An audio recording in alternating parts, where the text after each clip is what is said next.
Now, y'all know I'm always all for the Baltimore Ravens upgrading their roster by any means possible. Whether it's outside free agents like Jadeveon Clowney, Baltimore Ravens, y'all need to still bring him back, I ain't forget. Or it's going through the draft like they did a couple of weeks ago, and they made some really, really nice picks that we expect to be impact players immediately.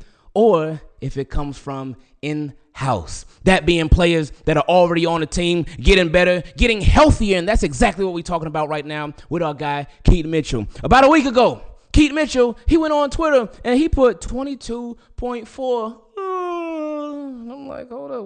Like, what does that mean? 22.4 days of sleep? Is he tired? Is something up with Keaton Mitchell? What's happening? But Jeff Rebick, he cleared it up. He said the following. He said, running back Keaton Mitchell, he posted last week the number 22.4, which presumably refers to his GPS miles per hour readings during his workouts. Now, we know that boy fast. But that boy is fast. Anyway, continuing. He said, it is also the latest indication that Mitchell is returning to his pre-knee injury form. Mitchell was clocked at 22.6 miles per hour in college. So if he's at 22.4 right now, then that boy is not far off. And having him back, like having the real Keaton Mitchell back, because last year we got a preview and we thought we were getting him back because we were thinking too, oh my goodness, Keaton Mitchell coming back to the lineup. We got Derrick Henry, we got Justice Hill, and then we would have Keaton Mitchell too. But it didn't end up going that way because when he came back, he wasn't all the way himself. He wasn't all the way right. He wasn't all the way there. John Harbaugh talked about it, that he had some setbacks. Keaton Mitchell talked about it himself, that he had some setbacks. But he did say like he's getting that much closer to being all the way right. So this season for him, expect a lot more than we did last year because the Ravens are in such a great position. Again, and now with Keaton Mitchell coming back, he already had a sort of comeback last year, so I feel like that already alleviates a lot of pressure off of him. But again, with Derrick Henry still being in the building, Ravens, we ain't forget that y'all still kind of owe him a contract extension too. But with Justice Hill still being in the building, Keaton Mitchell can continue to ease his way into the lineup. But get this, which is much different from last year. Remember last year in the offseason, Keaton Mitchell wasn't there because he was still hurting. He wasn't ready for the start of the season. So now he'll be another year in Todd Monken's system, and he'll have the entire offseason to be in the building, be working with the team so he can get that much more acclimated. And that will also, in turn, help Todd Monken find a role for him to where they can get that hammered out before the season starts. Not in the middle of the season when Keaton Mitchell's coming back, but he'll be there from jump. So that will be a beautiful thing. Jeff Rebick also said the following. He said, Harbaugh mentioned earlier this offseason that he expects Mitchell to be on a whole other level, as he's now another offseason removed from the career-altering knee injury he sustained late in the 2023 season. Mitchell has kind of become the forgotten man on this Ravens offense. If he's anywhere close to pre-injury form, he adds another dimension to an already potent offense. He should help the team's return game too. Yes, Keaton Mitchell, you already know. He's signed, stamped, approved, all of that stuff, because when he's right, he's one of them guys, and we already know what time it is. So, Keaton Mitchell, we're looking forward to your presence on this offense, and maybe even special teams too. Now, when it comes to other teams in the AFC North, sometimes we could be haters. But in other terms, we are lovers of when they are going through drama. And the Cincinnati Bengals, who, they gave us some games last year, ain't they? And they were some close games, but the Baltimore Ravens ended up pulling out that broom and swept them. And it was a beautiful feeling because, Bengals fans, they, boy. But anyway, with the Bengals, their defense was all kinds of bad all year long. Our defense was all kind of bad for the first 10 weeks, but after that, we were good. But the Bengals, it was all year long. So they did a lot of drafting on defense. And that first-round draft pick, Shemar Stewart, they got him, very athletic defensive end. Didn't produce too much, but he is physically gifted, and they expect to cash in on that. So we'll see how that happens, but there's a little bit of a delay happening. And let's just listen to this interview. Participate in mini camp today? I just decided not to sign those papers. Love it. Do you anticipate signing your contract before Monday? Which is today. Or you're not sure when that's going to come together? I would hope so. I would love to be part of the team. I'd be on the sideline just looking at everybody else do work. I love it. How tough is it? Yeah, especially on the first day. It was kind of tough out there. Part of the meetings? Are you doing other things? I'm doing everything else. It's just like on the field stuff. I'm not doing this. So Shemar Stewart, he ain't been participating. And I know it's just rookie minicamp, but still, any setback that the Bengals could possibly have that can contribute to a positiveness for the Baltimore Ravens, I'm all for that all day, every day. And Pro Football Talk reported Bengals defensive end Shemar Stewart, the 17th pick in round 1, sat out drills at rookie minicamp because he doesn't have a contract. The team's offer fell short as to training camp roster bonuses. So even with the draft slot where you get selected, that already being pretty much hammered out, you already know how much you're going to get paid ahead of time. There are still some little tiny languages in those contracts where there can be some disputes over. I remember one of the Bosa brothers, he had a lot of disputes over his contract, his rookie contract, before he signed it, and some other guys have as well. But hopefully the Bengals, they take their time with getting this one worked out, because everything bad that happens to them is for Baltimore Ravens' benefit.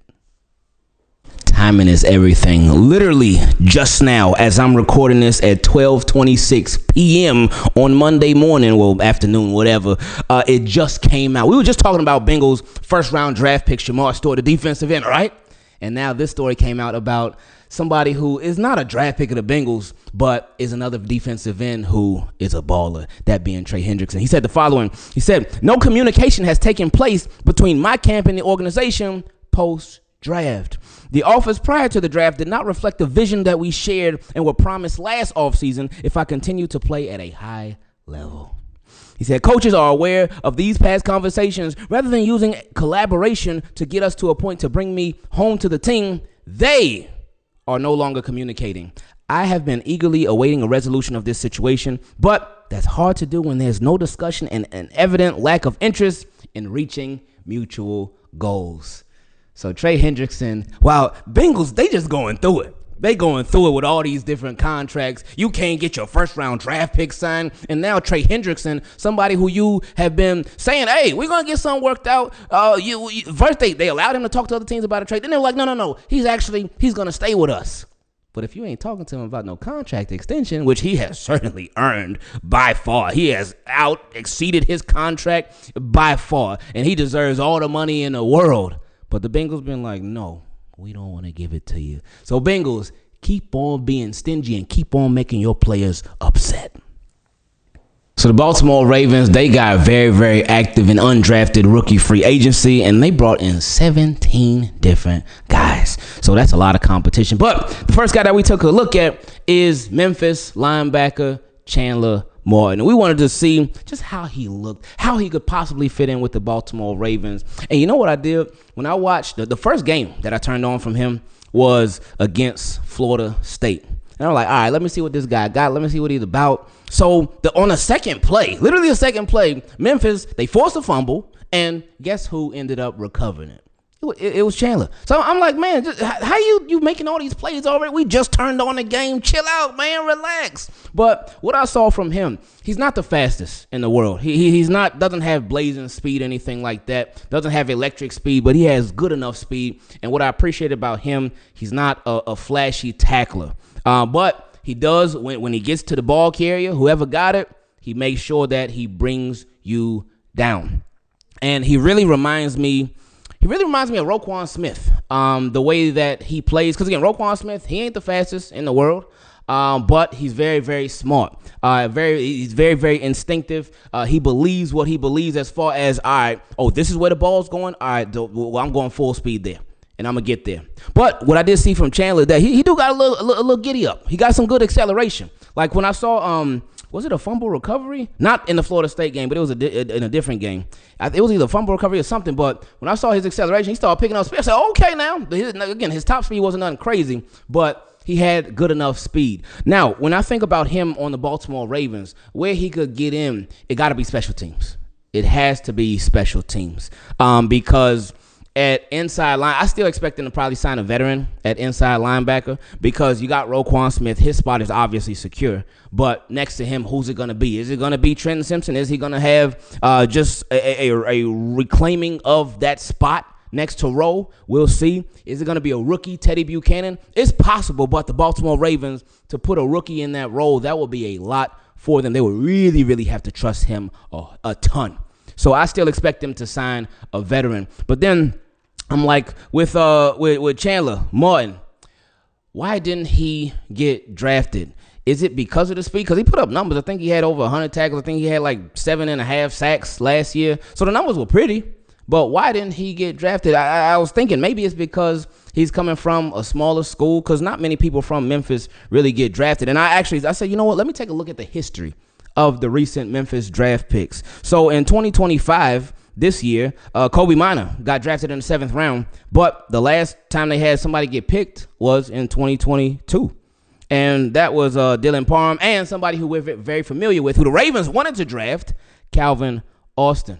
And then it was in 2021 with Kenneth Gainwell. Then in 2020 with Antonio Gibson, who we're familiar with as well, Chris Claybooks, Dustin Woodard.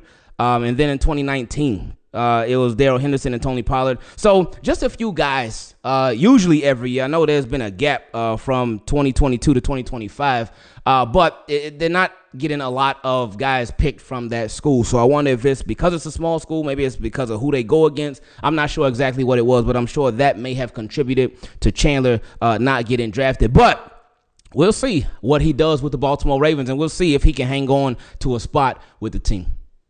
So now we reach my favorite part of the videos, where we get to feature your questions. If you would like to take part in it, send an email to teamkeepitclean@gmail.com. For the patrons, you can send your question in a DM on Patreon. And if you would like to become one, you can go to patreon.com/Ingravenvids. I got to give a special shout out to my guy who's a patron, 43rd SmokeKing. He already been a patron for the longest, for a real long time. But a couple of days ago, he actually upgraded his Patreon membership. So 43 SmokeKing, I appreciate you a lot, man. Thank you for being willing to do that. So thank you a ton, man. I for real, man. You real for that, man.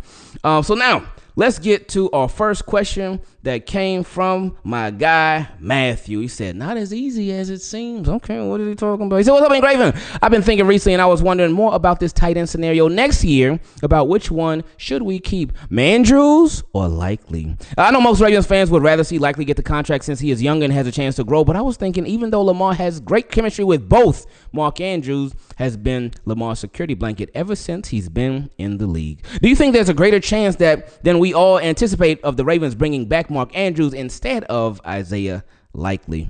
No, I don't.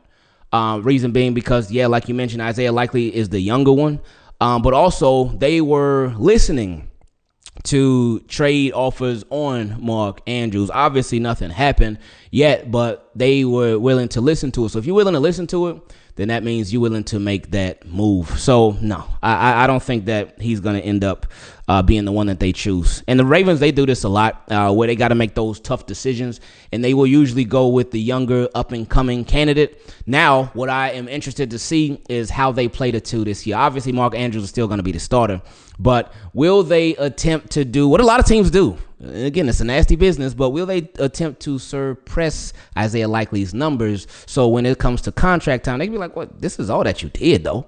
That's the, you ain't go crazy, nothing like that. You could, but you ain't go crazy, so you don't deserve that much. Could they do that? It's possible. It really is, but we'll see. He said, after all, EDC has said in the past that the Ravens are in the business of keeping great players, and he certainly gave Mark his flowers this offseason, saying he's going into the Ring of Honor one day. Likely is a great player, but it makes me wonder if the Ravens will stick with Mark instead of Isaiah Likely. What say you? No, yeah, I think that was just talk for, at that time, like, hey, give me a better offer for Mark Andrews, because what y'all been offering, no, I don't want it. So I still think it's going to end up being Isaiah Likely. And you talked about, yeah, Mark Andrews has been Lamar Jackson's security blanket for a very, very long time. But do you not remember when Mark Andrews was out and we got to see Isaiah Likely be featured as the top tight end on a team, and you saw what he did? Like, Mark Andrews, he's for sure Lamar Jackson's security blanket. But when Isaiah Likely was out there and Mark Andrews was out, that it just changed from 89 to 80. And Lamar Jackson continued to show the ultimate trust in Isaiah Likely. Isaiah Likely one-on-one, oh, the guy draped all over him in coverage, oh, no problem, I'm going to still get it to him. Isaiah Likely with 2-3 defenders around him, oh, yeah, I'm going to throw it up so he can go get it. And that's what Isaiah Likely would do, man. I will never forget the play. It was against the Jacksonville Jaguars. I know y'all know exactly what I'm talking about. And it's funny because it's somebody who we brought in for a visit was Dwayne Smoot, a defensive end. That offseason, we brought him in for a visit. Obviously, didn't sign him. He re-signed with the Jaguars. But he was coming off an injury the previous season. But anyway, so Lamar dropped back. He got pressure from Dwayne Smoot.